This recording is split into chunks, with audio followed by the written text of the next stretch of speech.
वहीं रूस की सेना ने मिसाइलों से हमला कर कीव के एक शॉपिंग मॉल को नेस्तनाबूद कर दिया और यूक्रेन की राजधानी कीव पर रूस की फौज बीते 26 दिनों से लगातार बम बरसा रही है।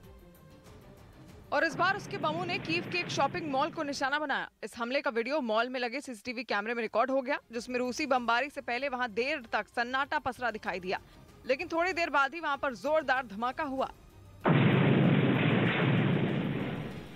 हमले के बाद मॉल की इमारत आग की लपटों में घिर गई और उससे उठते हुए धुएं ने वहां के एक बड़े हिस्से को ढक दिया। इस बीच वहां से लगातार धमाकों की आवाजें भी आती रही, जिसकी वजह से आसपास की कुछ इमारतों की खिड़कियों के शीशे टूटकर नीचे गिरते दिखाई दिए। बताया गया कि रूस के इस हमले ने उस जगह को पूरी तरह से बर्बाद कर दिया, जबकि इस हमले में कई लोग घायल भी हुए हैं। और मॉल पर हुए हमले की जानकारी मिलते ही राहत और बचाव दल के लोग वहां पर पहुंचे और मिसाइल हमले में तबाह हो चुके मॉल में सर्च ऑपरेशन चलाया गया। इस दौरान मलबे में दबे लोगों को निकालने के लिए पूरी ताकत झोंक दी गई, जिसके बाद कुछ लोगों को मलबे से जख्मी हालत में निकालकर अस्पताल भिजवाया गया। लेकिन राहत और बचाव दल के लिए ये काम इतना आसान नहीं रहा, क्योंकि बमबारी के बाद वहां सब कुछ तहस नहस हो चुका था।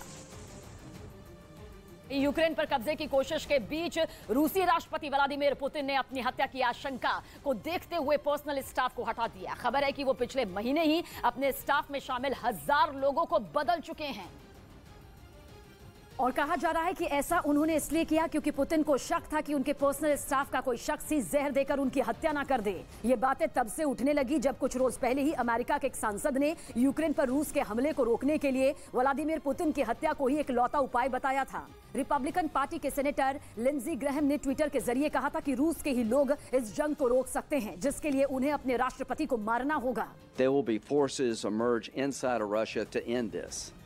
So I think the world is better off without Putin. इतना ही नहीं, लिंडसे ग्रैहम ने तो पुतिन की तुलना तानाशाह एडोल्फ हिटलर तक से कर डाली थी, जिसके बाद इन खबरों ने तूल पकड़ना शुरू कर दिया कि पुतिन अपना पर्सनल स्टाफ बदल सकते हैं। और बताया जा रहा है कि ऐसा वो पिछले महीने फरवरी में भी कर चुके हैं। जिन लोगों को उन्होंने अपनी नौकरी से निकाला उनमें उनका सुरक्षाकर्मी और निजी सचिव भी शामिल है। खबर तो यहां तक है कि उन्होंने अपने कपड़े धोने वाले और खाना बनाने वाले कर्मचारी तक को बदल दिया और वो इस तरह अपने 1000 कर्मचारियों को नौकरी से अब तक निकाल चुके हैं।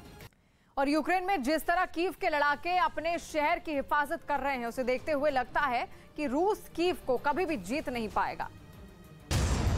कीव पर आसमान से रूसी सेना का कहर टूट रहा है। शहर के कई हिस्से खंडहर नजर आ रहे हैं, लेकिन फिर भी कीव के नागरिकों का हौसला नहीं टूटा है।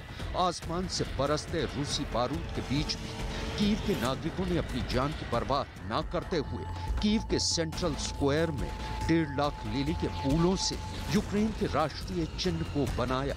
दरअसल यूक्रेन का राष्ट्रीय चिन्ह नीले रंग की एक ढाल पर बना हुआ सुनहरा त्रिशूल है। ये कीव के पहले राजा व्लादिमीर द ग्रेट के राज्य का प्रतीक है।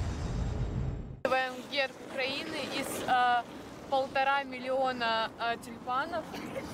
Создаем таким образом людям настроение, а эти цветочки потом раздадим в больницах, всем женщинам. Продолжаем жить той жизнью, как в мирное время.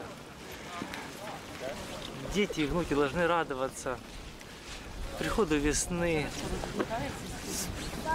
свободному дыханию. И мы себя чувствуем уверенно, и мы не боимся. Мы не боимся ни врага, и нам в этом помогает родной город. कीव पर रूस की सेना अभी तक कब्जा नहीं कर पाई है और उसकी सबसे बड़ी वजह है यूक्रेन की सेना की रणनीति और हौसला।